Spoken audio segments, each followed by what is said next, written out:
All right, let's start here. The latest round of corporate belt tightening is upon us. And I know I've been talking a lot about that, about once a week for like the last 6 weeks. And you can only sit on bad news for so long, and the last 2 days have brought us a bevy of bad news, at least for the folks that work in any of these entertainment enterprises. Again, it's not unexpected. The timing isn't new, even. It always follows the same rhythm. After 2 years of sticking their head in the sand and spending money that ought to be saved, the powers that be for all the major and minor entertainment interests and companies alike, they've finally reached the point where they have to hit the eject button. Not going to mean they're not going to try to save their bonus money, but, it was, as I said, inevitable. So let's dive into the beginnings of this Operation Layoff and Restructure that is currently underway at pretty much every entertainment company. Here we go.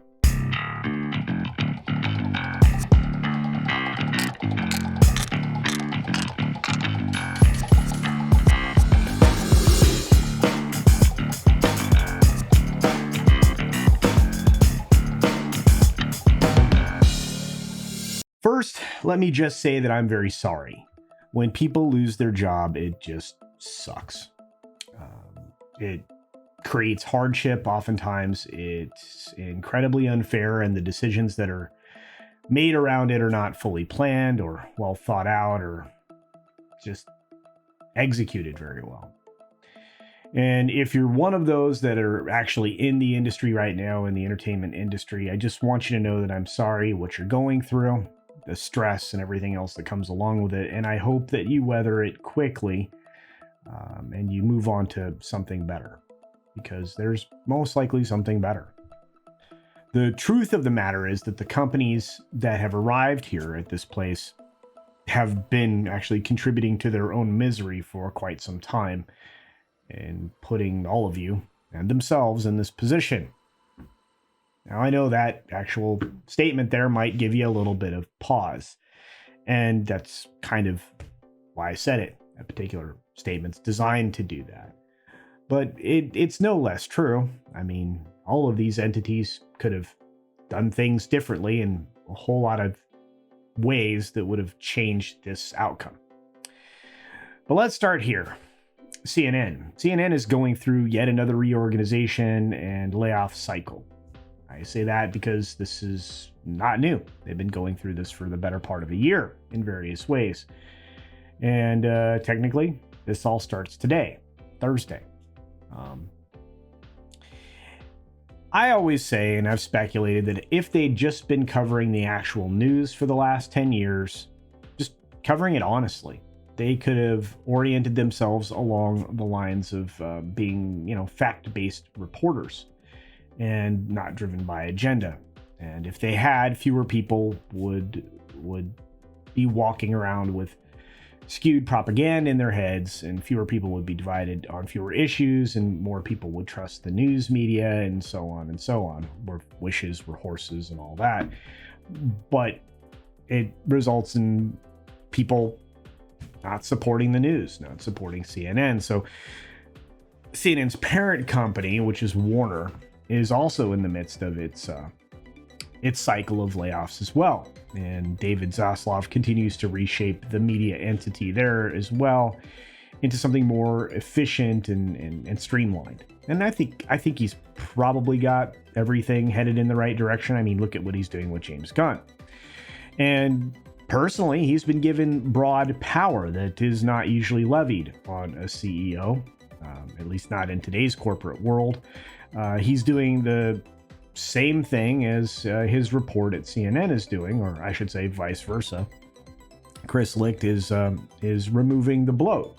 That is something that shows up after too many years of, to use a food analogy, dietary habits, poor dietary habits. Disney is facing the same kind of weight loss challenges. I'm going to just put it that way. Stick with the food analogy. In a recent article, The Hollywood Reporter is pointing out that Iger is faced with the same obesity as, well, when he left the company. because not a lot has changed. Hasn't been a lot of time to pass, so the company's basically in the same shape, which is not spectacular. In fact, it's worse off. Even if you check out another video today on the channel, everything that is there that has kind of stagnated there is all Iger's problem. He put it there to begin with. And of course, Chapek was kind of going about doing his best, or the initial steps of doing his best, to start cutting the weight in ways that he saw might work. Of course, he's a different mind. He's a bean counter. So he shifted the organization around. But he was met with resistance from every extremity. And that kind of, again, it put the company into a weird kind of stasis. So there remains a hiring freeze that Chapek put in place. And Iger's not going to change that. It's going to remain there. No fresh new minds are going to be pulled in to help solve this problem, because there's no money there for that.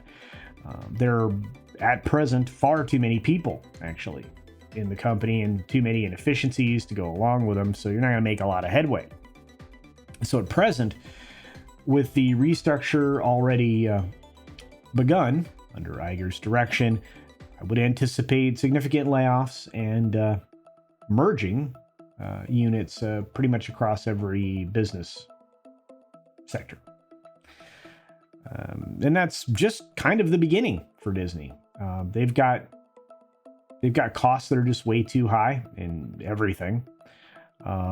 It's getting more expensive for them to do anything at all. Make a film, make a television program, etc. Something's going to have to give, because if last quarter's $1.5 billion content gulf was a bridge too far for investors, imagine what the next quarter is going to look like. It's not going to get better. Disney is actually on the hook for a $900 billion buyout of BAM Tech. It completes a deal that they initiated with MLB. So this is just wrapping that up. And that's going to hit the quarterly bottom line. In fact, if they didn't have the BAM Tech deal, they would likely be streaming now. It wouldn't be streaming at all, would be my guess. They also have to pay for continued content development and operations costs, et cetera, et cetera. So I estimate that Disney Plus probably added another year to the point in time at which they could become profitable. They're going to push that to 2025 would be my guess. So because of all of that, there's really not a lot of places that they can cut other than people, which is layoffs. And those cuts are going to have to be quite deep. You're going to get a lot of people out of a job at Disney. It also slows down a lot of the development of the Lake Nona area in Florida, which is where they were going to relocate some major operations to from Burbank to save money. Honestly, if they just moved the company to Florida, they'd save a lot of money.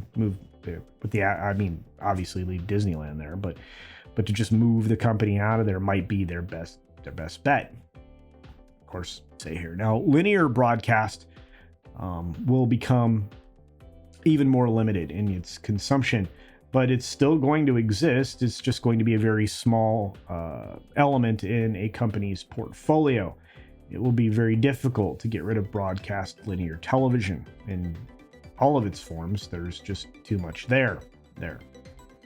So suffice it to say, the landscape's going to look quite different 5 years from now.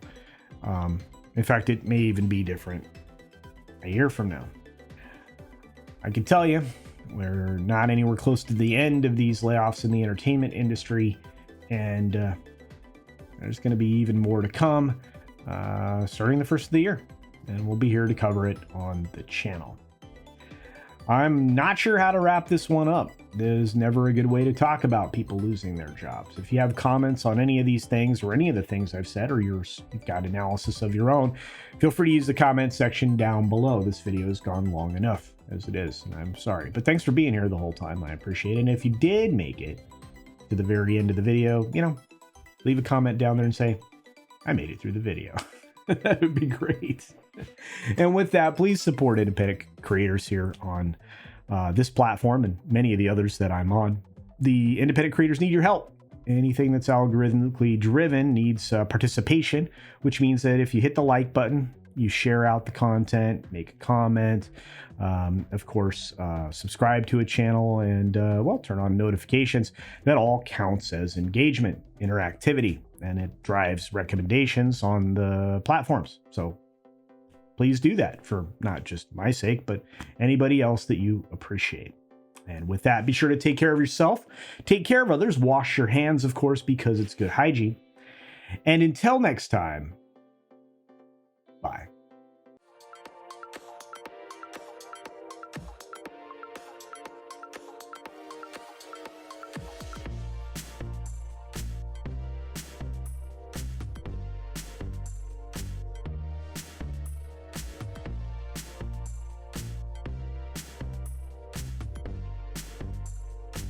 And don't forget to check out my Rumble at rumble.com/CultureCasino.